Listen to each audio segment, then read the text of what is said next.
Laura Betzig, welcome to the Explorer Poet Podcast. Hello, Josh. Nice to be here. Yeah, absolutely. As we were just talking about before, I got connected to you through your husband, Paul, Dr. Paul Turk, who I don't know, he was on maybe a month or two ago. And hmm we had a great conversation. I really enjoyed talking with Paul, and I felt like I learned a lot and just kind of, I don't know, fascinating stuff. And then as we went through it, he started to go, you should talk to my wife, Laura. And I guess just before we started recording, we were talking about how I have a really strong interest or curiosity about religion and kind of the development of religion and how stories work on us. And I think that's how it came up with him as well in discussing you and having a conversation. But what I'm actually really curious about is maybe from your perspective throughout your career, what would you say has been your biggest topic of interest, or like what has been your passion? What is the thing that really draws you into the work that you've been doing? Well, I went to college because I wanted to know the meaning of life. I was pretty disappointed for the first 3.5 years. I took one psych course after another and decided after a few weeks, this is not it. And then somebody told me at a party that I should sign up for zoology 474. And I said, what? I've already dissected my frog. I don't think I have anything else to learn from a zoology class. It turned out I did. And the guy was extremely reductionist, and he said we can understand what every living thing on the planet is doing by understanding what it's evolved to do, which is to make copies of itself. Every time you hear a bird sing in a tree, he's saying, I'm hungry. I got to fight you. I'm going to have to run away from you, or I have to the other F you. And I thought, how rude and how oversimplified. And I can't believe somebody told me to take this class. And then I had to do the final exam, and he asked us to argue with points he made in class. And I tried in 3 essays to argue with that simplistic point of view. I did a paper on adoption. I did a paper on kamikaze pilots, and I did a paper on what else? Some other altruistic thing. And it turned out that people adopt their kin. Kamikaze pilots are on death row, and they can either die ignobly or they can die in a blaze of glory. And everybody who knew them is going to remember them well. All kinds of things that look like altruism that we take for granted are altruistic behaviors are not. They turn out to be self-serving in a genetic sense.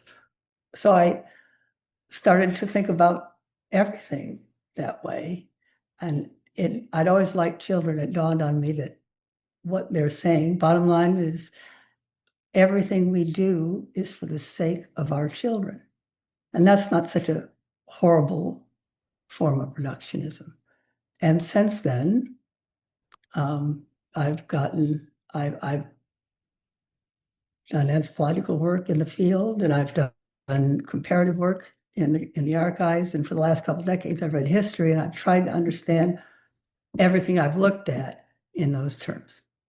And the main questions I've been interested in have been the family. Obviously, it's very easy to think of the family in terms of reproduction.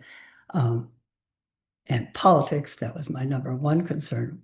Under what circumstances are societies, human societies, or any other societies, animal societies, fair or unfair? What makes them fair or unfair? And are they fair or unfair because animals are striving to maximize their reproductive success? Yes. And then the final thing that I just got hooked on, because I was reading European history for decades, you can't read European history and not get hooked on religion because that's right in the middle of everything. So I started to read the Bible and the patristic authors and the medieval authors and the Reformation authors. And I think I made sense of all that now. So we can Yeah. talk about sex, politics, or religion, and we can talk about it in the field in Micronesia. We can talk about it in the comparative archives, and we can talk about it in history. Okay. Yeah, I think it would be fun to talk about all those things. Yeah. It's interesting that you went into school with this question of what is the meaning of life, Yeah. and then the answer comes out of this very simplistic kind of biological reasoning. And it's funny because I've seen this meme pop up every now and then online where it's, you see the evolutionary progression from, Yeah. lesser species to whatever up to humans. And It's all still, along, yeah, yeah, and all along the way they'll put this, you know, this thought in each of the stages, and it'll say, survive, reproduce, survive, reproduce, survive, reproduce. And then it gets to humans, and then the question is, why am I here? And yeah. and it's so I don't know, kind of ironic that just because we have these minds where we have to actually think about what we're doing, for some reason we separate ourselves from what our bodies are doing. It's occurred to me that only here and now do we have to answer this question. I have to think about this question because for 300,000 years, we were hunters and gatherers. We lived with plants and animals. We depended on fruits and game to survive. We understood what animals do every day. We understood what plants do every day. We understood the relations between plants and animals. It was it was our livelihood. And then we became farmers and we were in the fields every day and we were manipulating plants and animals, breeding them. And we understood that reproduction was the bottom line and that evolution happened, whether by natural selection or by artificial selection. Only in the past 100 years or so have we become so divorced from all that that we ask the meaning of life and we think, well, maybe it's the movies. Maybe it's shitposting all day long. And we really have no idea. We're completely divorced from what used to be the business of our lives. So we don't know anymore, but I think that's very recent. Yeah, and we've all in my mind it's almost such that because of our behavior, meaning like starting with farming and going into, industrialization and then computing and technology, we've become further and further separated from that initial experience of just being part of all of it. Yeah. I could imagine that when we watched what the animals were doing in the wild every day and we saw what the plants were doing and then we were doing as well, it just felt like we were doing the same thing. It was like we are all just part of this, and it made sense. But the further that we separate ourselves because of innovation and technology, the more our ideas have to evolve to figure out what the heck we're doing here. And we've come a pretty long way as far as a story, or an ideology. Even if it's difficult for people to see the modern world as a new version of a religion, then at least you could look at it and say this is clearly an ideology because we believe in these things and we repeat these things, whether it's around families, or economy, or education, or nationality. It's like all these ideas that we've now developed and we live based on. When you were younger and you were going to college and you had that question in mind, where do you think that question came from? Were you raised in a religious household? I wasn't. My mother was raised Catholic and broke with the church when she was a teenager because the nuns used to beat her on the knuckles because she was a rebel, and she said that's enough of that. And my father was never raised in a religion, but just in case they baptized me and sent me to the local church, which was a Lutheran church, and I went to Sunday school, and I really liked Sunday school because I thought the Bible was interesting, and I read the Bible, and I was a freak in school, and so I was a freak in Sunday school, and I'd actually talk about the stuff that we were reading, and eventually I started thinking more deeply about it, and it bothered me that God was uh, such a harsh punisher. There were going to be so many people around the world who were not exposed to baptism or not exposed to this particular religion, and I didn't want them all to be burning in hell forever. And I didn't want to burn in hell forever if I wasn't quite good enough, or my friends weren't quite good enough. I just thought it was a nasty way to think about a deity. So anyway, I think I was just always maybe because I was such a kind of a weirdo. I was always interested in why people do what they do. And when I went to college, I thought, oh, how luxurious. I could spend 4 years figuring out the meaning of life. And like I say, psychology was not the answer. At least it wasn't the answer back then. Yeah, psychology is interesting because even in the psychology realm, there are so many different versions of the story.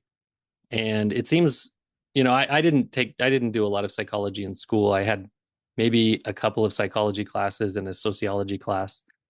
But remembering back to what I actually learned, it was very much, Pavlov's dog and a lot of Mhm. behavioralism, and then Mhm. also just lists of disorders and what they figure causes them and how they're treated. And I even talked just recently. I talked to a guy here on the podcast who got he got his bachelor's degree in psychology. And it was only after he was out of school and he went and he was working in the field that he even came across the idea that our psychology might actually be based on stories. And so then he started to get into lean more towards kind of the Jungian version of psychology, which is based on myth and stories and archetypes.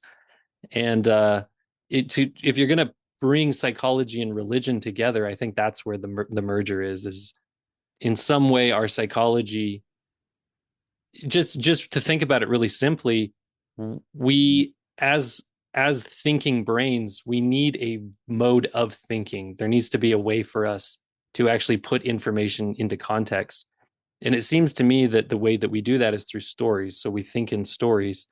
And so these big questions like what is the meaning of life that humans started to ask, well, they answered those questions with stories. And this is kind Sure. of like the emergence of religion in my mind. Mm, I think that's true. It makes me curious because you said that you've been reading on religion for the last several decades, Mhm. and you said you think you figured it out. So I'm curious. Maybe we can jump into that and then circle back around to some of these other ideas. But when you think about religion, what is religion to you, and what is it that you think you figured out? Well, I'm less interested in the stories of faith and the experience of faith than I am in the institutions of religion. I'm interested in the in in in the Roman Empire. I'm interested in the imperial cult, which was the religion. In the Middle Ages, I'm interested in the Catholic Church, and in more modern Europe, I was interested in the Reformation. So I'm interested in the institution and why it exists and how it changes. I'm not so much interested in the psychology of the proponents or the initiators of these stories as I am in uh, why these forms of religion exist and why people have to uh, make the kinds of sacrifices they have to make in order to conform to these religions. And what do you think? What do you think that sacrifice is all about? Well, uh, in the history of Europe, you move from monarchy in the empire, the Roman Empire, to sort of a dispersed oligarchy in the feudal societies of the Middle Ages, to something approaching a democracy in the last few hundred years. And I think that as those political systems change, you get changes in family style, and you also get changes in religion. And the religion translates from the imperial cult, which is emperor worship in the Roman Empire, in particular, and this is the Darwinian angle, subjects were supposed to make sacrifices on an altar to the genius or the fertility spirit of the Roman emperor. And subjects who failed to make sacrifices to the genius of the emperor were beheaded or thrown to the lions in the Colosseum. So they felt very strongly about it. I am the genius. I procreate. I am the father of the country. You worship me in the same way that you used to worship the pater familias, the father of your family. at an altar, and you hope that I will continue to procreate. So that makes Darwinian sense to me, that the imperial cult promoted the fertility of the emperor and injured subjects who reneged on that obligation. And then there was a translation to the Catholic Church. And in the Catholic Church, the key feature in Darwinian terms is mandatory celibacy of the clergy. So this is like flipping it all together. Instead of a religion based on the fertility of the guy at the top, it's a religion based on the lack of fertility of the younger sons and daughters. And I think that fits with a feudal system, because feudalism is all about primogeniture. Roman emperors always, all kings and emperors try to pass their kingdoms and empires onto a single son, because consolidation is the name of the game. And if you're divided, you're conquered. The same thing in feudal societies. Lords of the castle wanted to pass the castle on to just one son. They didn't want to divide it up and get conquered generation after generation. So the way they do that is by disinheriting younger sons. And what do you do with a disinherited younger son? You stuff him in a monastery and tell him he is not to have legitimate wives or legitimate heirs. And that went on in spades for over 1,000 years.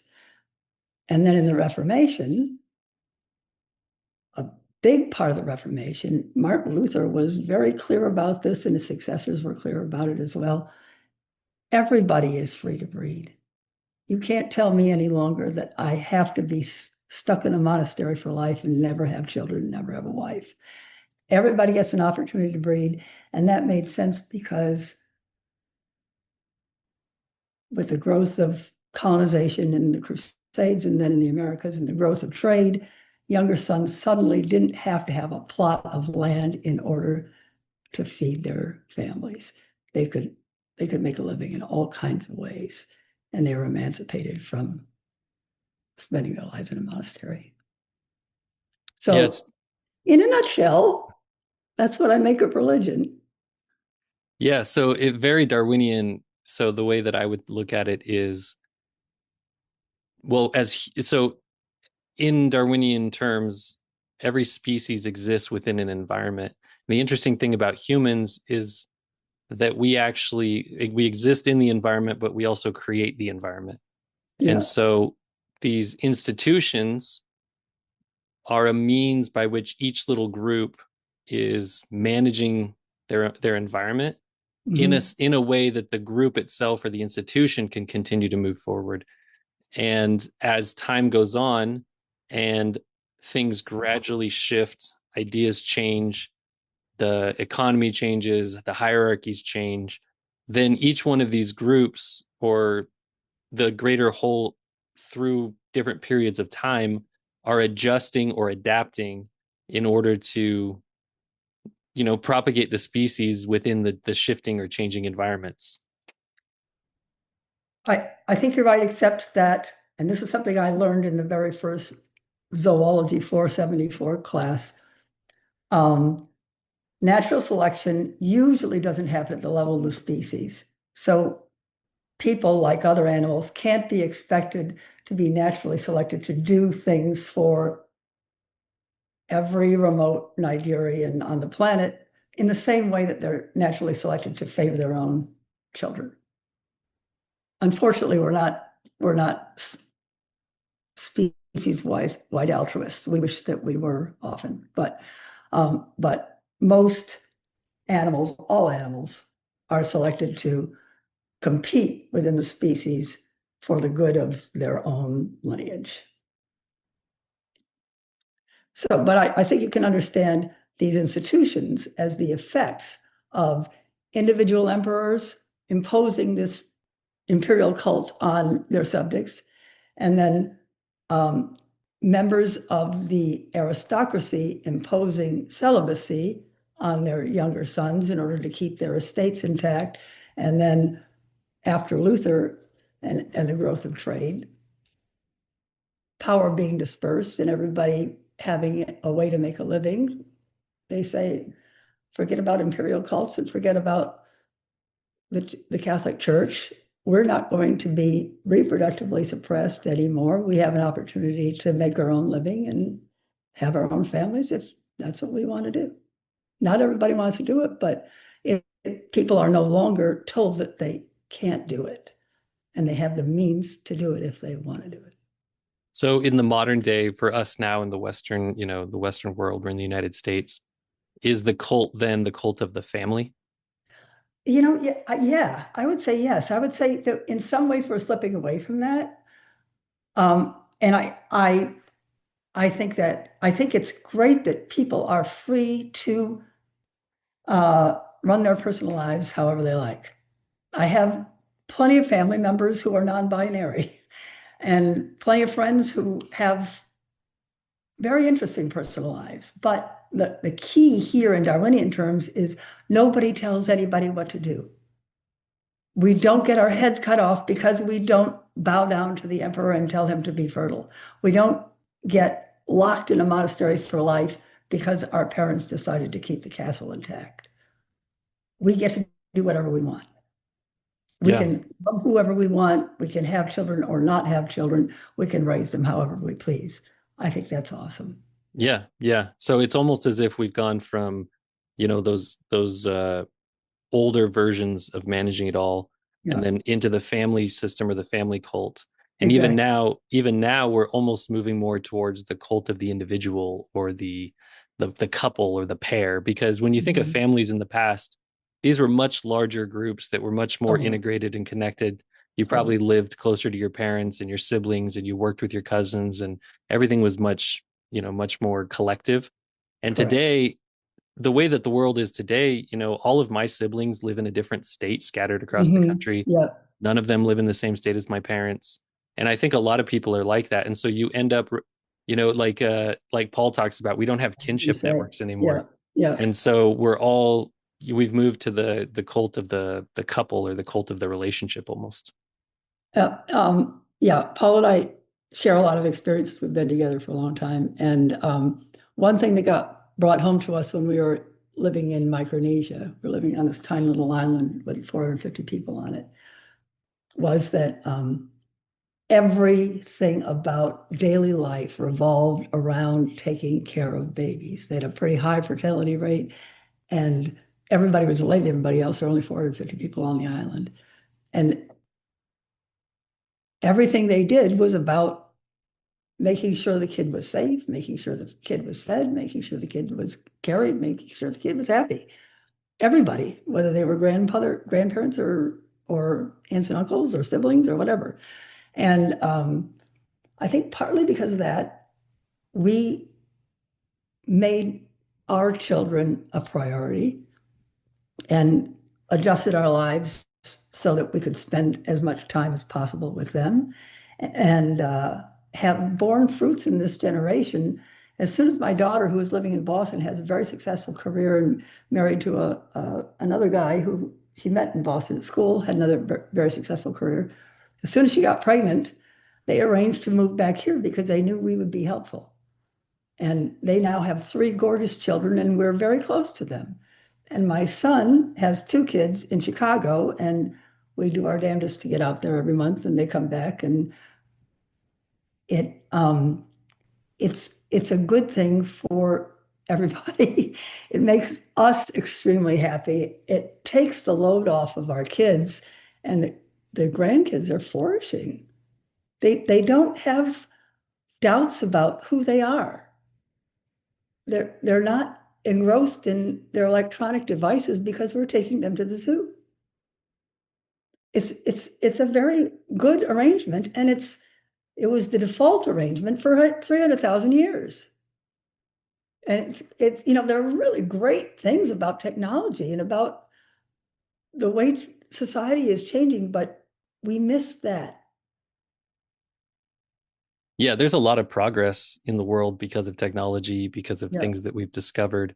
But at the same time, we still are humans and we still are evolved or adapted to a certain way of life. yeah. And the rate of change that's come about in the last few hundred years is so fast that Tough we to keep now, up. I think we all now live in a world that we're not adapted to. Right. That's right. And it's pretty obvious with the amount of, mental anguish and mental health issues. Hmm. And yeah, just the prescription pill Mm. kind of epidemic of every. I think there's something, I think I heard that we're close to like 40-50% of adults are on some kind of psych medication in America. And it seems unnecessary. But in the same way, like I often think that it's not these issues that people have with mental health. I don't even honestly believe that they're mental health issues. I think they're spiritual issues. And I think it's because of this reason that we've been separated from the world that we're actually supposed to Right. be Right. engaged with, the life that we're supposed to have, the Spiritual side, relationships. Yeah. for Yeah. sure. Yeah. Yeah. But I think that I think, and Paul points this out, obviously, one of the benefits of having this sort of understanding is figuring out how to adjust your own life. And one of the nice things, COVID was awful, but one of the nice things about COVID is it encouraged remote work. And I know corporations are trying to get people back, but my daughter's been working remotely for this very sophisticated startup in Cambridge, Massachusetts now for a decade. She gets promoted over and over again. She has to fly out to Boston once a month, but she's living in a gorgeous house in rural America with her extended family around. That's the way, there's no reason we can't do that more often. It's not hard if you know that that's what's going to make you happy. That's an option, and you ought to, and we can try it if we think about how to arrange our lives. Yeah. And I think one of the biggest issues also is arranging your life in a way that's beneficial to the children. Hmm. In our modern world, so many people, so many households have the experience where both parents go to work and the kids go off to school all day. And I don't always think that I don't think it's 100% negative that kids go to school, but the way that we view the world, we have we're like this cult of progress or this cult of efficiency, this cult of economics. And so what we're actually doing to the children, from like our children here in the United States from a very young age, is indoctrinating them into a way of living that is all about production and all about participating in this system where you give yourself and you give your life to this, I don't know, this economic god or Mm. something. Yeah. And in reality, you know, it's again, it's just part of this challenge that we have, this spiritual challenge in the West, where So tell me so about many people feel homeschooling. disconnected. I, I, Homeschooling, I always thought homeschooling sounded attractive in principle, but that would be A, very demanding, and B, I don't want to cut them off from with that, or how's that work? yeah. So I would say that probably the biggest challenge is making sure that they have other kids around to hang out with, to have Mhm. friends. And it's not always easy depending on where you live. There have been times when we were in neighborhoods, we were in like a suburban neighborhood, Yeah. and there were kids around. And so that made Yeah. it easier.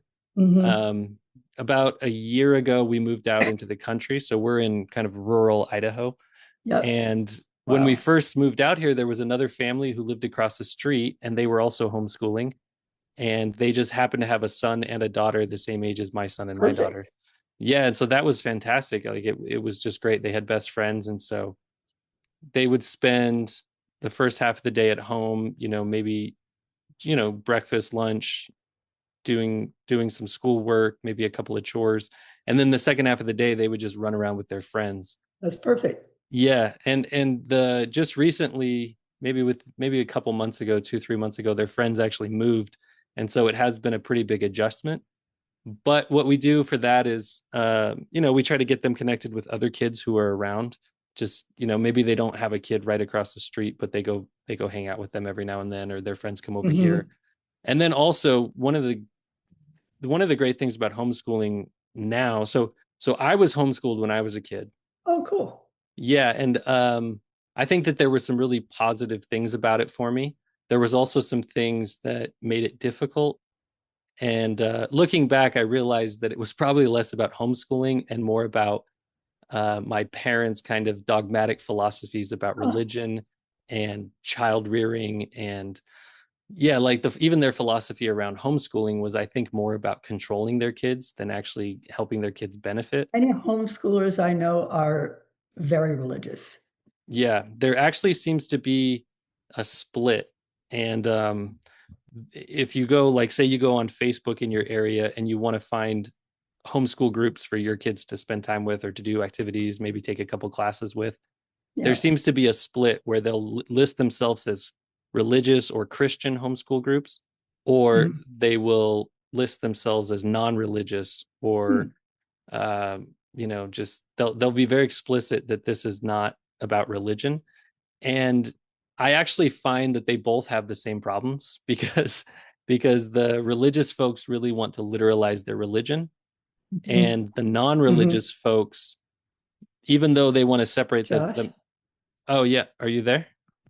hello? Hello? I'm here. Looks like you Uh-oh. froze. Yeah, Oh, you're back. you're frozen too. There you are. Okay, Okay. welcome back. Um, No.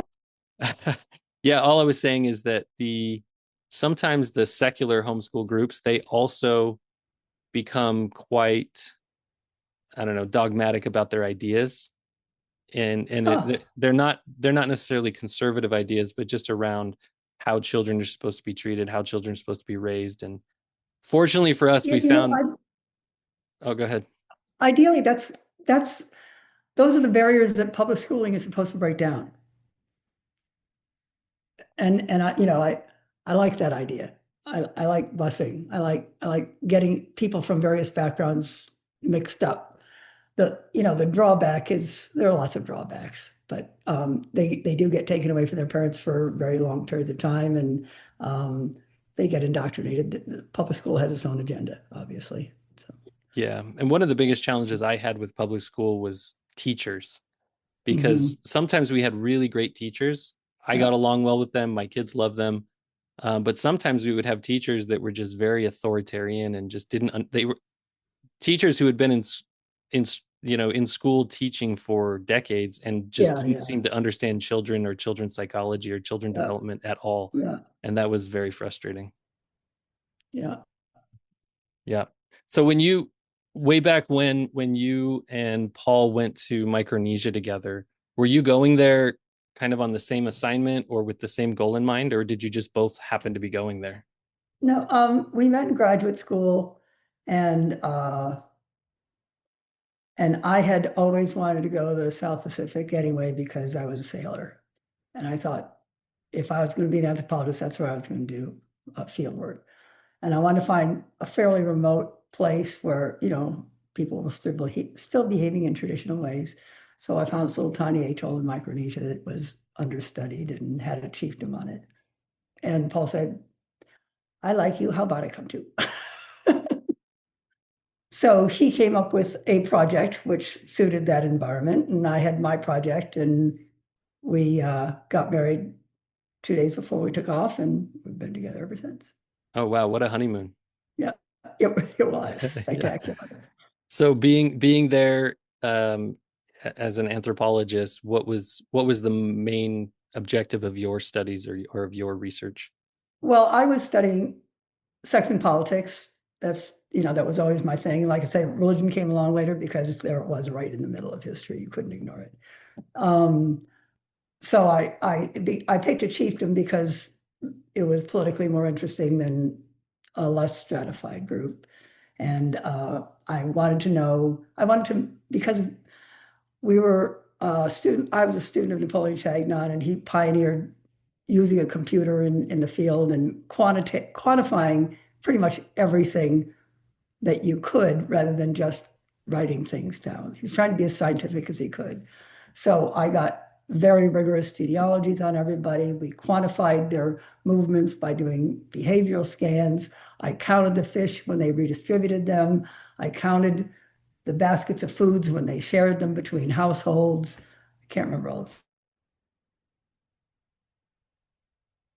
how politics and uh, redistribution of food and the opportunities to have large families all interacted. And then Paul was interested in child rearing because I was interested in politics, and Paul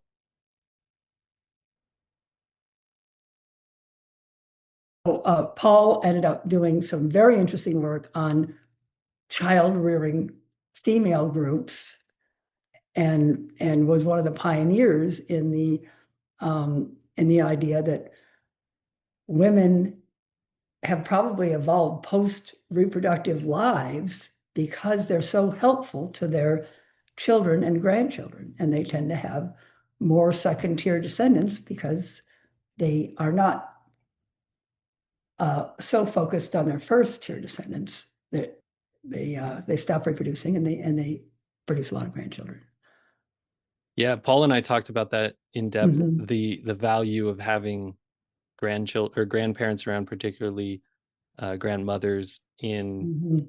it benefits everybody just in the same way you were describing earlier with your own family, where it keeps the grandparents engaged and feeling useful, Totally. and you feel happy to be around your grandkids. It relieves the parents of some of that child rearing burden so that they can be more Exactly. productive in taking Yeah, care of the family.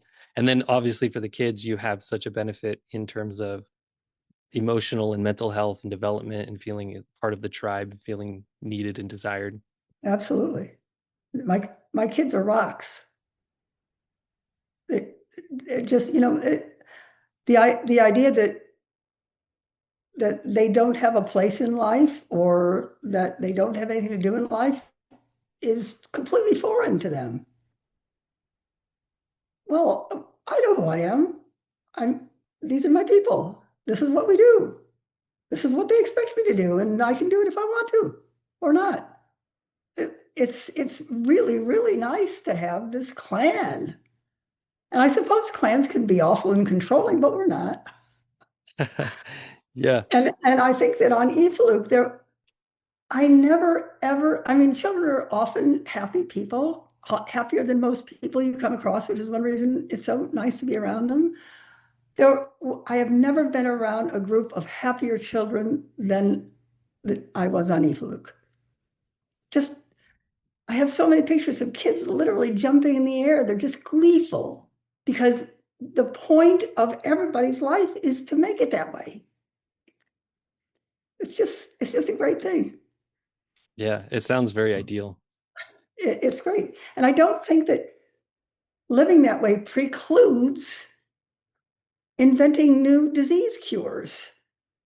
I mean, that's what my daughter does 8 or 9 hours a day, but she takes breaks to nurse the baby, or she takes breaks to ask the kids how school was or whatever. And at the end of the day, they're all having dinner together. So I think these kinds of family structures are workable again. And I hope that more people take the opportunity. Yeah, me too. I think I mean, you're obviously doing it. I'm trying. Yeah, I'm trying. Yeah. It's never completely easy, but Yeah, there's no perfect solution. no. But I think putting more emphasis on the family structure, like when I grew up, especially in a religious setting, there was a strong emphasis on the family. Uh, but it seems like, I don't know, there were struggles there were challenges, but also just in a general sense in our society, the family is not, they just don't have the same structure around time spent together, activities, needs being met. And I think it would be beneficial for everybody if that was more of an emphasis. But I want to go back to your anthropology and kind of the stuff that you've worked on. So we talked a little bit about religion, but you also looked into politics and sex. Mhm. And as Mhm. an on the atoll, you were basically observing these people who lived in this chiefdom as Mhm. they distributed the the gains from their efforts for, I don't know, fishing, harvesting. What yeah, what can you share about what you saw from a practical perspective in that environment and how it relates to, I don't know, your connection to Darwinianism, and maybe we can go from there. Okay. Well, um, the chiefs. benefited from their status in various ways. When they had these island-wide fishing trips, which they did, Evolution's an atoll, so schools of fish would swim into the circle in the middle of the islands. And when they did, the chiefs would go get their conch shell and blow it as loud as they could, and every able-bodied man on the island would come grab a net, get in a canoe, and make a circle around the school of fish, and they'd haul them all into shore, and they'd count them out. And the chiefs were the chief counters, and there were always remainders, and chiefs went home with the remainders. So that was one way in which it was good to be a chief. Another way is, like I told you, there were baskets of food or baskets they wove, and they'd share food on a regular basis. And chiefs always took in more food than they gave away. They ended up getting sort of what amounted to tribute on these island. And another thing that was interesting that I hadn't anticipated, adoption is really common in the Pacific, but it's not the adoption that we think of here. It's not anonymous. It's not a complete transfer of residence or whatever. You just become, it's almost like a godfather, or you become a patron to this child. And sometimes they live with you, and you pay special attention to them and do special things for them, but it doesn't replace the other parental relationship anyway. So as it turns out, chiefs who have larger families tend to adopt out their children more often than they adopt children in. That's another way that chiefs are able to out reproduce everybody else. Other people are helping them take care of their kids.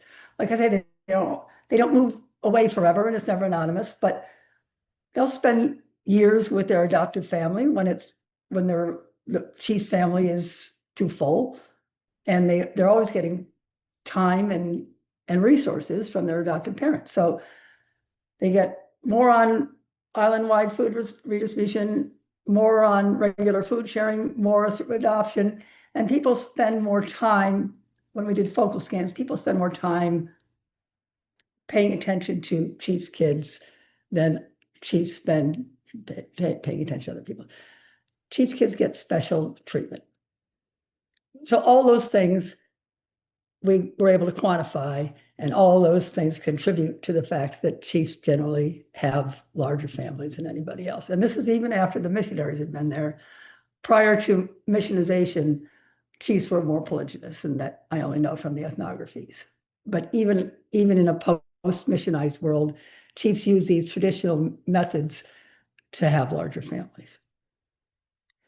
And then I did, in the cross-cultural record, there were huge differences between reproductive differences in like foraging societies, the kind that we sort of evolved in. Those are pretty egalitarian, and the most successful guy in a foraging society usually would have on the order of 10 kids. Once they got a little bit more sedentary, in chiefdoms like the Yanomami, you might have heard of them, in South America, or some of the Northwest Coast groups, chiefs would have tens of children. Instead of 10, they'd have dozens. And in kingdoms and empires, heads of state collect harems of up to, the record holder, as far as I know, is a 7th century Chinese emperor named Yangdi, who had 100,000 women in one of his harems. That's a lot of women. It's a lot of women. But it was when I did this thing, I thought, my advisor put me on this project, and I said, it's not going to work out, because it doesn't work out in my life. I know successful people who have no children. I know unsuccessful people who have lots of children. Nobody cares about counting children. It's just ridiculous. Why would I waste my time looking for that kind of correlation? And I sat often in front of a microfiche reader, because a lot of these ethnographies are not published, or they're in archives. So I'm digging deep into all these records about societies all over the world, and I was laughing out loud in the library more often than not, because the evidence evidence conform to the prediction so well. Every And time, every time I had a chief for king, it's all about collecting pretty girls and keeping every other man on the island or in the village away from them.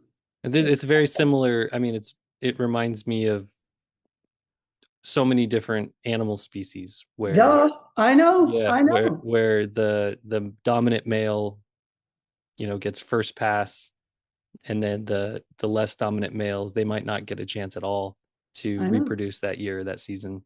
I think And about, like I say, until yeah. 100 years ago, we lived with those animals. There was never any doubt.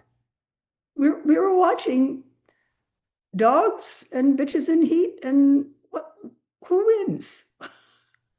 The strong dog, the big dog wins. And it's true of all animals. I mean, I have to show my kids YouTube videos so they can see gorillas going at it or giraffes going at it. It's so dramatic. Stallions going at it. It's something you take for granted if it's going on right there. But nobody sees it anymore unless they've got a phone and a YouTube video. It's crazy. Yeah. Maybe they do if they own dogs. I don't know.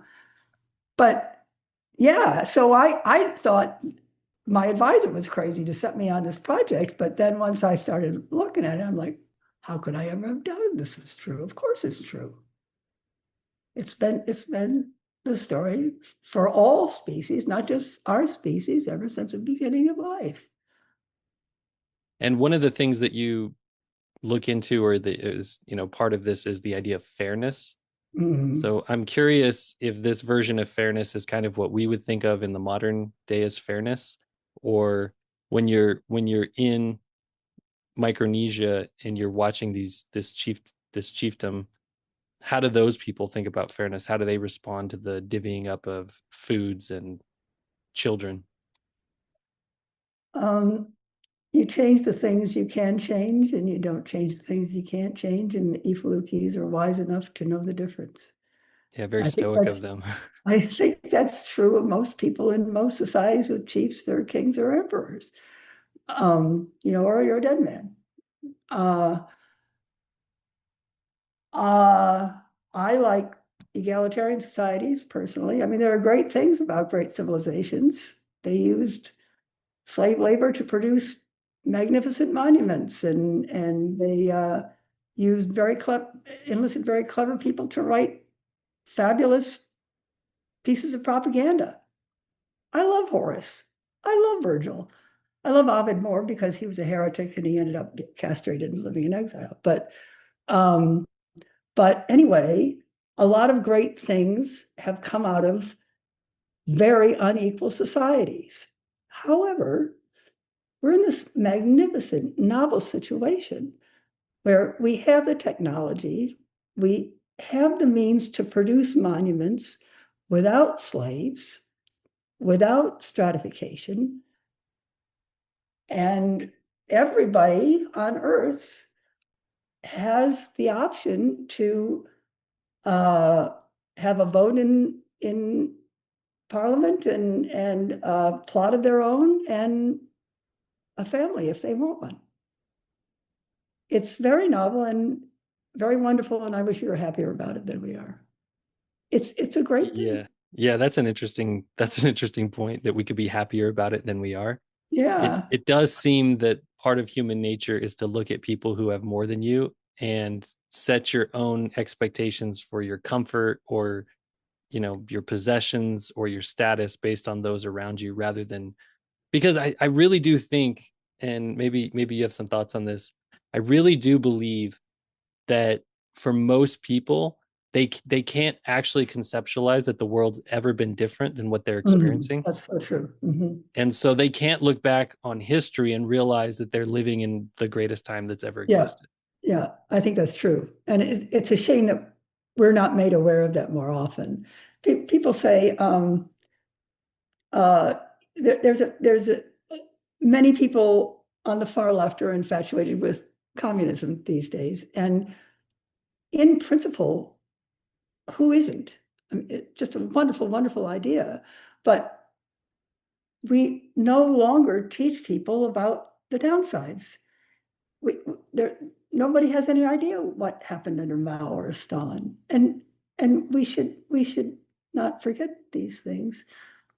Um, we should have more context than we do, more history than we do, and we should be appreciative of what the situation that we're in. We're in a good situation. Yeah, I agree. I agree, especially here in the United States. I can't speak for like Sure, every country sure. in the world, but here in the United States, we have such everybody has opportunity.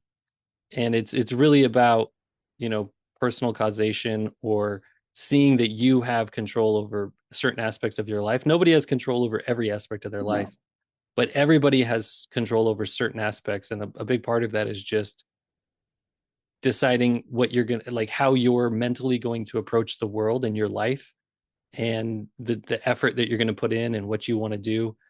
And I think that everybody does have an opportunity to do that.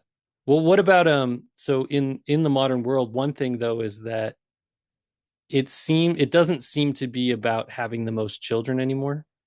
Definitely not. Because even I think the statistics show that the wealthier the nation becomes, the fewer children that they have. Yeah.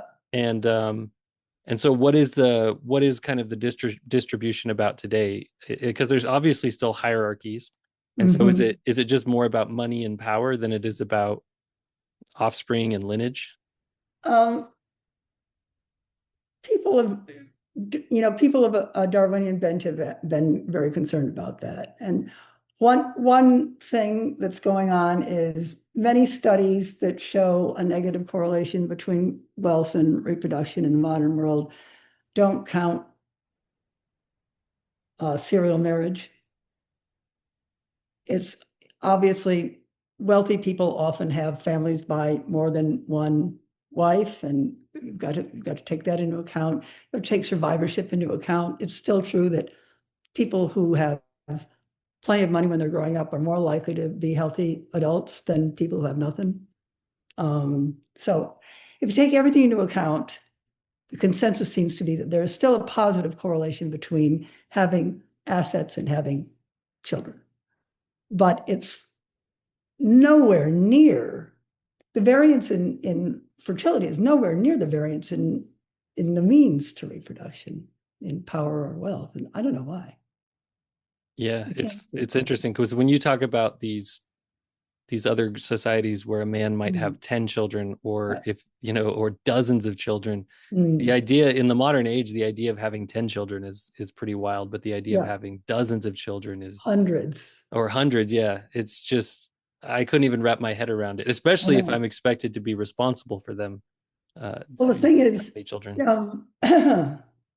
they didn't have surrogate wombs, mothers, but they did have plenty of slaves, plenty of live-in maids, plenty of eunuchs. They had all kind of they had subordinates in a stratified society are often devoting their lives to the betterment of the guy in power. And they help them run the palace, they help them run the empire, and they help them raise their children. Yeah, that makes sense. You Yeah. know, earlier before we started recording, you were asking me about my Mormon background, and Yeah. in Mormonism, Mm. back in the 1800s into Yeah. the 1900s, Yeah. even in the mainstream church, there was a lot of polygamy going For on, sure. and it's a really interesting case study of how you manage a society because there in the mainstream LDS church today, there's not like open polygamy. I honestly never met anybody in the Really? mainstream church who was polygamous. But Huh. the way that it works is that there's all these offshoots of the mainstream, and so they're kind of like tucked away in different parts of Huh. the country, in Mhm. Utah, up in Idaho, like northern Idaho on the Canadian border. Like there are all these little offshoots of where polygamists still practice. Huh. And I mean, one of the most famous groups is the Warren Jeffs group that was in Utah and then also in Texas. I can't remember what they call themselves. Something, oh, the FLDS, the Fundamentalist LDS Okay. Church. And so the interesting thing about them is that in a society where certain men are supposed to have multiple wives, then you get this really big imbalance where you're going to have one guy who might have 10 wives, but then you have 9 guys who can't have a Right. wife. Right. Yeah. And so in a society like that, they weren't just turning these other men into slaves or servants or eunuchs or, it actually created really serious problems because, as you probably know, if men biologically, if they don't have the opportunity to reproduce, their aggression becomes Mm. untenable. And Mm. so in this group, the FLDS group, they would literally just take groups of boys when they got to the age of 16, 17, 18, and they would just excommunicate them and just kick them out of their community, and they would just send them Wow. away. Yeah, Wow. it's wild because these are kids who grew up in this very fundamentalist, Wow. So closed hard. society. Yeah, they don't know anything about the outer world. They don't have Boy. any connections, no education, and they just send them away. Wow. Yeah, That's creepy. it's very creepy. But yeah, it's just an interesting idea where, yeah, in modern society, I guess we practice monogamy and nobody's supposed to have, I think in America even it's still illegal to be a polygamist. Mm. And so it's an interesting idea that we no longer, as part of status or power, it's no longer about having as many children as possible. But like you're Yeah. saying, we do practice serial monogamy or serial relationships where we have many people have more than one family. Yeah. We do. And again, when I read history, I think how cool for the emperors. But like you say, every time I read about Solomon and his 1,000 wives, I think, dang, those other 999 guys, not so good for them. And then Yeah. and then I read the Enlightenment uh, works and works by people like Tom Paine who are saying it's our turn. We get to have whatever we want. We don't have to be somebody else's man. We don't have to be shut away in a monastery or castrated. We can live our own lives, and it's so emancipating. It's even better than reading about the emperor. It's so great when the least of all humans becomes free. I Yeah. really, I really get excited by that. Yeah. And even if the comparison today was that rather than having dozens or hundreds of children, the most powerful, highest status males in our society are, they're just billionaires who own companies. Even then, and I know a lot of people complain about billionaires, I think it's a misguided complaint Mm, because in the egalitarian society that we live in, not everybody gets to be a billionaire for sure. But sure. because of those billionaires, hundreds of thousands or even millions of people get to have jobs that pay them livable salaries and get I'm and it doesn't 100% in agreement with you. yeah, Absolutely. those things don't exist in communist societies. Absolutely. I agree with that completely. I'm very much looking forward to the liftoff of the rocket on Sunday. Forget what they're calling it. Oh, you're talking about SpaceX? Yeah. Yeah. Yeah, I don't follow it that closely, but my brother, But he like you watches every say, launch. let people strive and build wonderful new things and be rewarded for it. And although Elon Musk might have 13 kids, I don't get too pissed off about that. He's not doing any better than a successful hunter did on the Kalahari. He's not taking 100,000 women away from everybody else and having hundreds of children. He's Yeah, not castrating anybody. and this is actually interesting because I just saw today that, so with his AI company Grok, Yeah. in Grok, I think sometime soon they're going to release Grok version 5. Mm, And what Elon was saying about it was that it will actually, I don't know exactly how this is going to work, and there's a part of me that's a little bit worried about it. But he said that mm. Grok 5 will encourage population growth I in read some that. way. I I don't know what I that I means, follow, but I follow Elon on X, so I saw that post. yeah, Didn't get it at all. I don't understand what he's talking about. I don't understand either. But I know that it's important to him, this population Mhm. thing. Yeah. And I don't know, any idea, any version of programming any kind of doctrine or dogma into a artificial intelligence makes me nervous a little bit. I think it makes everybody nervous, even Sam Altman. I think everybody's a little bit nervous. Nobody knows what's going to happen. So far, though, I'd have to say so good. I really have fun playing with my chatbots. And I told her I've been working on this history book for decades. In the beginning, I had to trod through the snow sometimes for blocks because I had to park far away from the library at the University of Michigan in midwinter to get books checked out of the library. The books that I was looking for were often not on the shelf, so I had to recall them and wait around for weeks and come back and get another stack of books. And now I'm on my nth revision, and almost everything is right on my screen. I got so many windows open. All the books have been scanned. The articles are available at a fingertip, and I I'm playing with chatbots, and the chatbots are not going to give me dig deep into the archives for me. That's something I had to do over the last few decades on my own. But if I have a simple question like how, this is one I asked recently of Grok, how does the comet that was called Caesar's comet that flew over Rome in 44 BC compared to Halley's comet as it flew over Norman England in 1066 at the time of Norman conquest? And I get this beautiful 5 paragraph essay with lots of details on the size and the brightness and the duration and the speed of the comet, and also some subsidiary material on how contemporaries regard those comets. I mean, how long would it take me to get an answer like that if I had to go into the library? It's crazy. So far, so good. I'm kind of excited about it. And Yeah, I'm yeah. hopeful that it's not going to circumvent human life altogether. Yeah, let's hope not. Let's hope it enhances it. So this book that you're working on, do you have a publication date or any plans for when that might come out? I have been saying soon for many years, and I'm still saying soon. But Okay. the problem is that every time I go over it, world history is a very big subject, and this is my one shot. I have an end date now, so I have to keep that in mind. But every time I go over it, I know more. I dig deeper, and I see broader. I'm really happy with the latest revision, so I'm probably be looking for a publisher soon. Okay, awesome. Well, when you finally get it ready to go, you should come back and we'll have a conversation about it. Sounds like fun. Okay. Well, this has been really fun, Laura. I appreciate you taking the time, and I guess I'll give you the rest of your afternoon back.